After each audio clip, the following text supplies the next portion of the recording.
Siapa yang tidak kenal dengan BPUPKI, Badan Penyelidik Usaha Persiapan Kemerdekaan Indonesia, badan yang dibentuk oleh pemerintah Jepang pada tanggal 1 Maret 1945 dan diresmikan pada tanggal 29 April 1945. BPUPKI diketuai oleh Dr. Rajiman Wedyo Diningrat dan wakilnya Iji Bangase Yoshio dan juga Raden Suroso, serta memiliki jumlah anggota 60 orang dari Indonesia dan 7 orang dari Jepang. Tujuan dibentuknya BPUPKI adalah untuk mempersiapkan hal-hal yang diperlukan dalam kemerdekaan bangsa Indonesia, yakni dengan menyelidiki dan mengkaji dasar-dasar negara yang cocok untuk kepentingan pemerintahan bangsa Indonesia pasca kemerdekaan. BPUPKI telah melaksanakan persidangan sebanyak 2 kali.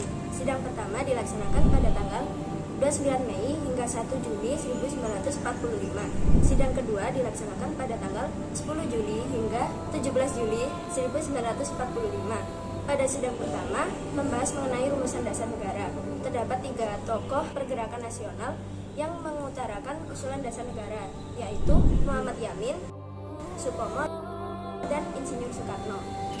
Usulan pertama yaitu dari Mr. Muhammad Yamin pada tanggal 29 Mei 1945. Usulannya sebagai berikut: 1. Peri kebangsaan. 2. Peri kemanusiaan. 3. Peri ketuhanan. 4. Peri kerakyatan. 5. Kesejahteraan rakyat.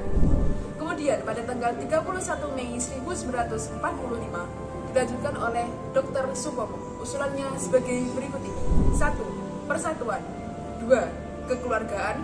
3. Keseimbangan lahir dan batin. 4. Musyawarah. 5. Keadilan sosial.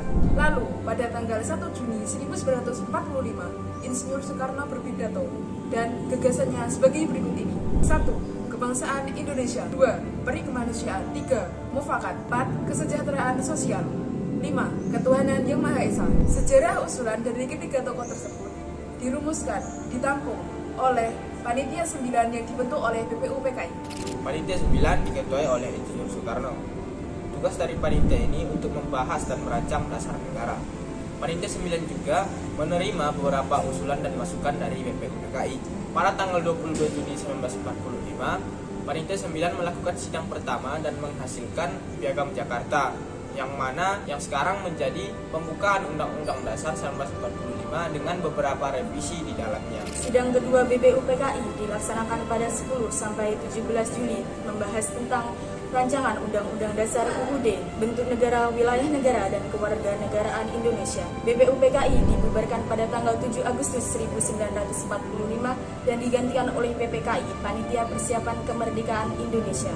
Pancasila akhirnya dapat disahkan pada tanggal 18 Agustus 1945. Dalam sidang juga terjadi revisi pada sila pertama Piagam Jakarta. Aspek sosial yang dapat kita maknai dalam perumusan Pancasila yaitu mendengarkan dan menghargai pendapat orang lain. Dapat dilakukan dalam percakapan sehari-hari atau diskusi kelompok. Menerima keputusan yang diambil dalam rapat atau pertemuan meskipun keputusan tersebut tidak sesuai dengan pendapat pribadi. Kerja keras. Para tokoh selalu berjuang keras untuk merumuskan dasar negara.